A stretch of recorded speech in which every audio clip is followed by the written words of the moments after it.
सभी को क्लास 6 की मैथ्स पढ़ाने चैप्टर 2 एक्सरसाइज 2.3। ओके, सो हम स्टार्ट करते हैं exercise 2.3। Here is a question number 1, which of the following will not represent zero. ठीक है, तो ये जो हमें क्वेश्चंस दिए गए हैं इसमें हमें ये बताना है कि कौन सा क्वेश्चन सॉल्व करने पे हमें आंसर जीरो नहीं आ रहा है। Will not represent zero, zero represent नहीं कर रहा है। ठीक है, तो अब हम सॉल्व करते हैं और पता करते हैं कि कौन सा हमारा क्वेश्चन है जो हमारा जीरो रिप्रेजेंट नहीं कर रहा है। अगर हम 1 + 0 करेंगे तो आंसर हमारा क्या होगा 1, तो हम यहाँ 1 लिख लेते हैं। ठीक है, फिर B 0 × 0। ठीक है, 0 को अगर 0 से मल्टीप्लाई करेंगे तो 0 आना है, तो ये 0। ठीक, नाउ लेट्स सी 0/2। किसी भी नंबर को अगर 0 से डिवाइड कर रहे हैं या 0 से मल्टीप्लाई कर रहे हैं तो आंसर विल बी 0। ठीक है, तो यहाँ पे 0/2 0। ठीक है, अब यहाँ पे लिखा है 10 - 10 डिवाइड बाई 2। ठीक, 10 - 10 मीन्स 0 और डिवाइड बाई 2, तो अगेन वी हैव फाइंड 0/2, तो 0/2 मीन्स 0। ठीक है, तो इन चारों क्वेश्चंस में हमें किसमें 0 नहीं मिला, ए वाले पार्ट में। ठीक है, इसका आंसर आया है 1। यही वाला ए वाला पार्ट है जो 0 को रिप्रेजेंट नहीं कर रहा है, तो answer will be part A. ठीक है, तो ये था हमारा question number 1। Now let's come to the question number 2। Okay students, here is the question number 2। If the product of two whole number is 0। ठीक है, किसी दो होल नंबर का प्रोडक्ट अगर 0 आता है, can we say that one और both of them will be 0। तो क्या हम कह सकते हैं कि दोनों जो हमारे होल नंबर होंगे वो 0 होंगे या कोई एक नंबर जो होगा वो हमारा 0 होगा। ठीक है, जस्टिफाई थ्रू एग्जाम्पल। एग्जाम्पल के थ्रू हमें उसे जस्टिफाई करना है। तो लेट्स सॉल्व। अगर 2 × 0 हम करते हैं मीन्स किसी एक नंबर को हम 0 रखते हैं, किसी वन होल नंबर को अगर हम 0 रखते हैं तो आंसर विल बी 0। ठीक है, और अगर दोनों नंबर को हम 0 रखते हैं, किसी दोनों होल नंबर को अगर हम 0 रखते हैं तो आंसर विल बी 0। मीन्स अगर हम किसी भी नंबर को 0 से मल्टीप्लाई कर रहे हैं तो आंसर विल बी 0। तो हम चाहे एक 0 रखें चाहे दोनों साइड 0 रखें, आंसर विल बी 0। तो here is the answer yes we can say that. ठीक है, तो ये था हमारा question number 2। Now let's come to the question number 3।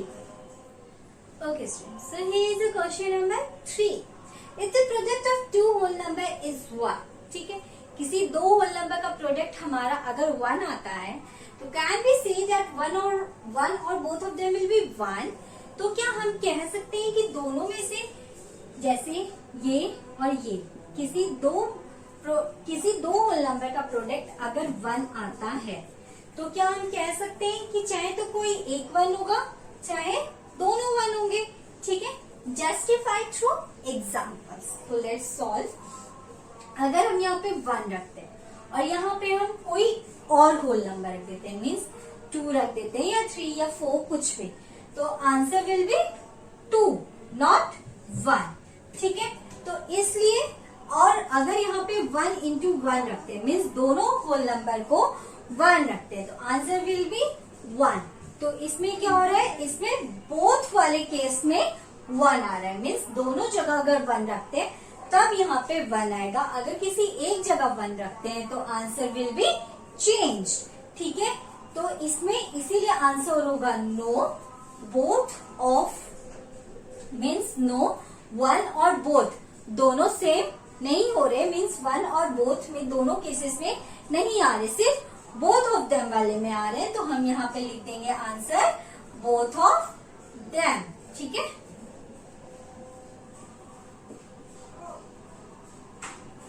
ठीक, तो ये हमारा हो जाएगा answer. Now let's come to the question number 4। Okay students, so here is the question number 4। Find using distributive property. हमें यहाँ पे डिस्ट्रीब्यूटिव प्रॉपर्टी लगा के क्वेश्चन को सॉल्व करना है। तो let's solve. Question number A 728 into 101। तो हम इसे वैल्यू को एक्सपेंड कर लेते हैं तो इसे चाहे इसे, लेकिन 728 को एक्सपेंड करने से अच्छा हम 101 करेंगे तो हमारा मल्टीप्लाई भी छोटा होगा क्योंकि 100 प्लस 1 होगी वैल्यू। लेकिन यहाँ क्या हो जाती है 700 प्लस 28 से मल्टीप्लाई करना थोड़ा टाइम टेकिंग होता, इसलिए हम यहाँ पे 101 को एक्सपेंड करते हैं। तो 728 इंटू 100 प्लस 1, ठीक है। अब हम वही कर लेते हैं 728 इंटू 100 प्लस 728 इंटू 1। तो यहाँ पे लिख लेते हैं 728 इंटू 100 प्लस 728 इंटू 1। 728 इंटू 100 को मल्टीप्लाई करने पे यहाँ पे आ जाएगा 72,800। क्यों? क्योंकि ये 2 जीरो तो यहाँ पे हुई गया और 1 को 728 से मल्टीप्लाई किया तो 728 हुआ। प्लस यहाँ पे हमें 728 को 1 से मल्टीप्लाई करना है और मल्टीप्लाई करने पे हमारा यहाँ आ रहा है 728। तो नाउ अब हम इसे ऐड कर देते हैं। ऐड करने पे हमारा कितना आएगा 72800 728 8 2 8 और 7 को प्लस किया तो 15 5 1 कैरी 3 7। Answer will B 73,528। ठीक है, ये था हमारा part A. Now let's come to the part B. Okay students, so here is the part B. 5,437 into 1001।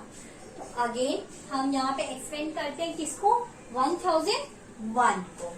तो यहाँ पे लिखते हैं 5437 इंटू 1000 प्लस 1। अब नाउ अब हम मल्टीप्लाई करते हैं 5437 इंटू 1000 प्लस 5437 इंटू 1। अब मल्टीप्लाई करने पे हमारा कितना आएगा 5437 000, ठीक है। प्लस 5437 को 1 से मल्टीप्लाई करेंगे तो हमारा आएगा 5437। Now we add 5437 000 5437। Now we add 7347 को 5 से ऐड किया 12 2 1 कैरी 4 4 5 मीन्स 5442437, ठीक है। तो ये था हमारा part B. Now let's come to the part C. Okay students, so here is the part C. 824 into 25, ठीक है। यहाँ पे मैं ऐसी कोई वैल्यू नहीं दी गई है कि हम 100 प्लस 1 करें या 1000 प्लस 2 करें, ठीक है। हमें यहाँ पे दिया हुआ है 824 इंटू 25। तो मीन्स चाहे तो इस वैल्यू को हम एक्सपेंड करें चाहे इस वैल्यू को एक्सपेंड करें, तो हम छोटी वाली वैल्यू को एक्सपेंड करते हैं। क्योंकि अगर हमने 824 को एक्सपेंड किया तो हमारी वैल्यू क्या होगी 800 प्लस 24 मीन्स 24 से मल्टीप्लाई करना 24 इंटू 25 थोड़ा टाइम टेकिंग होगा और मल्टीप्लाई हमारा लॉन्ग हो जाएगा। तो हम 20 प्लस 5 करते हैं यहाँ पे 824 इंटू 25 को हम 20 प्लस 5, ठीक है। इसको यहाँ पे ऐसे भी नहीं कर सकते कि 100 में से 75 को माइनस करेंगे तो हमारा 25 आएगा, क्योंकि 75 से भी मल्टीप्लाई करना लॉन्ग हो जाएगा। तो हम यहाँ पे 20 प्लस 5 करते हैं। अब 824 into 20 plus 824 into 5। Now 824 into 20 को मल्टीप्लाई करते हैं तो 1 0 तो यहाँ पे ऑलरेडी आ गया। अब 2 को 4 से मल्टीप्लाई करते हैं तो 8, 2 को 2 से मल्टीप्लाई करते हैं तो 4, 2 को 8 से मल्टीप्लाई करते हैं तो 16। तो इन दोनों को मल्टीप्लाई करने पे हमारा आया 16,480। नाउ अब 824 को 5 से मल्टीप्लाई करते हैं तो 5 4 20 का 0 यहाँ 2 कैरी 5 2 10 10 में 2 जोड़ दिया 12 2 यहाँ 1 कैरी 5 8 40 40 में 1 जोड़ा तो 41, ठीक है। तो इसको मल्टीप्लाई करने पे आ गया 4120। Now we add 164804120 0 0 1 carry 6 0 1 carry 20,600 हमारा आंसर हो गया 20,600। तो ये था हमारा part C. Now let's come to the part D. Okay students, so here is the part D. 4275 into 125। ठीक है, तो यहाँ देख के पता चल रहा है कि हम एक्सपेंड 125 को करेंगे क्योंकि 4000 into 200 प्लस 200 प्लस 75 थोड़ा लॉन्ग हो जाएगा। हम 125 को एक्सपेंड करते हैं। ठीक है, तो यहाँ पे हमने लिखा 4275 इंटू, अब 125 को भी हम 3 बार में एक्सपेंड करेंगे। कैसे? पहले 100 फिर प्लस 20 फिर प्लस 5, क्योंकि अगर हम डायरेक्ट 100 प्लस 25 लिखते हैं तो 25 को 4275 से मल्टीप्लाई करना टाइम टेकिंग और लॉन्ग भी हो जाएगा। तो इसीलिए हम 25 को भी अगर एक्सपेंड कर लेते हैं तो 20 प्लस 5 हो जाएगा। तो यहाँ पे लिख लेते हैं 100 प्लस 20 प्लस 5। ठीक है, अब इस 4275 को हम तीनों नंबर से मल्टीप्लाई कर देंगे। तो 4275 into 100 plus 4275 into 20 plus 4275 into 5। ठीक है, तो अब इसको मल्टीप्लाई करना तो 42750 प्लस, अब इसको 20 से मल्टीप्लाई करेंगे तो 1 0 यहाँ पे ऑलरेडी हो जाएगा। 2 5 10 0 1 कैरी 2 7 14 में 1 कैरी जोड़ दिया तो 15 यहाँ 5 1 कैरी 2 2 4 4 में 1 जोड़ा 5 2 4 8 प्लस, अब इसको 5 से मल्टीप्लाई करेंगे 4275 को 5 5 25 5 2 कैरी 5 7 35 में 2 जोड़ा 37 7 3 कैरी 5 2 10 10 में 3 जोड़ दिया 13, तो यहाँ हो जाएगा हमारा 3 ये 1 5 4 20 20 में 1 जोड़ दिया तो 21 मीन्स 4275 इंटू 5 करने पे हमारा आ रहा है 21,375। तो अब इन तीनों वैल्यू को हम लोग ऐड कर देंगे तो हमें हमारा आंसर मिल जाएगा। नाउ अब हम ऐड करते हैं 427500 85500 21375 5 यहाँ पे 7 5 5 10 3 13 3 1 कैरी 8 और 9 10 11 12 13 14 4 1 कैरी 12 13, यहाँ पे हमारा आंसर गया 53437 ठीक है, तो ये था हमारा part D. Now let's come to the part E. Okay students, so here is the part E. 504 into 35। ठीक है, तो हम छोटे वाले नंबर को एक्सपेंड करते हैं तो हम यहाँ पे लिख लेते हैं 504 into 30 प्लस 5। अब हम इसे मल्टीप्लाई करते हैं 504 into 30 प्लस 504 into 5। ठीक है, तो इसको 504 into 30 करने पे हमारा कितना आएगा? 1 0 हम ऑलरेडी लिख लेते हैं। 3 4 12 3 5 15 15,120 प्लस इसको 5 से मल्टीप्लाई करते हैं 504 को 5 4 20 5 5 25, इसको मल्टीप्लाई करने पे हमारा है 2520। Now we add 1 5 1 2 0 2 5 2 0 0 4 6 7 1। तो अब हमारा आंसर क्या हो गया? 17640। ठीक है, ओके, तो ये था हमारा question number 4। Now let's come to the question number 5। Okay students, so here is the question number 5। Study the pattern. 1 into 8 plus 1 is equal to 9. 12 into 8 plus 2 is equal to 98. 123 into 8 plus 3 is equal to 987. 1234 into 8 plus 4 is equal to 9876. 12,345 into 8 plus 5 is equal to 98,765. Now, write the next two steps. Can you see how the pattern works? ठीक है, तो हमें यहाँ पे ये pattern दिया है, हमें इस क्वेश्चन में क्या करना है, राइट द नेक्स्ट 2 स्टेप्स, इसके आगे की 2 स्टेप्स और लिखने हैं, ठीक है। तो अब हम देखते हैं कि ये पैटर्न हमारा कैसे काम कर रहा है।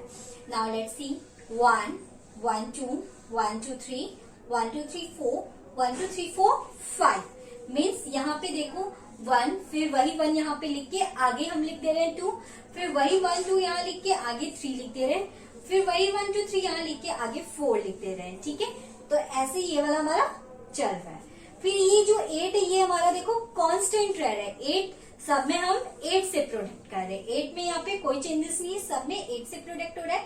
फिर नाउ ये देखो 1 2 3 4 5 ये हमारी काउंटिंग चल रही है, तो नेक्स्ट स्टेप में हमारा क्या हो जाएगा 6, ठीक है। अब इधर देखो 9 9 8 9 8 7 मीन्स ये हमारी बैकवर्ड काउंटिंग चल रही है, पीछे वाली काउंट है।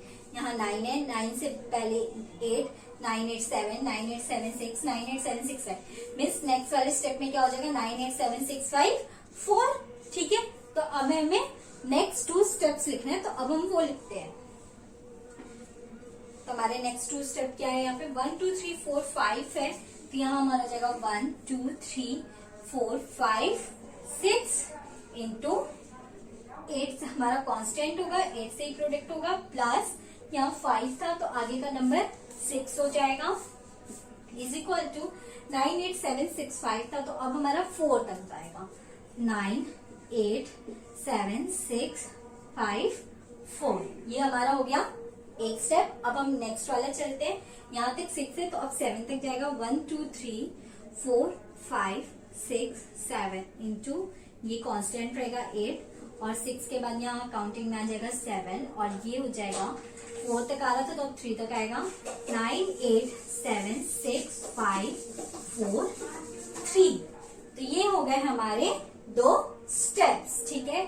तो ये था हमारा क्वेश्चन नंबर 5, ये हमारी एक्सरसाइज का लास्ट क्वेश्चन था। अगर आपको कहीं पे भी डाउट हो तो आप कमेंट सेक्शन में कमेंट करके पूछ सकते हो। अभी के लिए थैंक यू स्टूडेंट्स।